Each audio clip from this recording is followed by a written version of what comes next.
মালাকুল মউত, তিনি হলেন দুনিয়ার সমস্ত স্বাদ কর্তনকারী, যিনি দুনিয়ার সমস্ত স্বাদ মজা কেটে দেয়। সেই আজরাইল গোমা হাজির হয়েছে।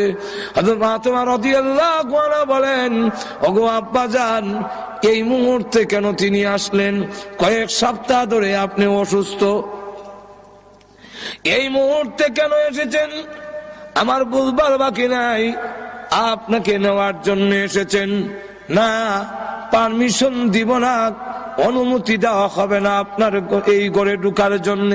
হ্যাঁ আব্বা, আপনি পৃথিবী থেকে বিদায় হয়ে গেলে আমি কোথায় যাব? কার কাছে দুঃখ প্রকাশ করব? হাসান হুসাইন কার কাছে গিয়া প্রবোধ নেবে? না, পারমিশন দিব না। আল্লাহ নবী রেখে বলেন, ও ফাতেমা, দরজা বন্ধ করে রাখতে পারো, কিন্তু জেনে রাখো আজরাইলকে ফিরায় রাখা সম্ভব নয়।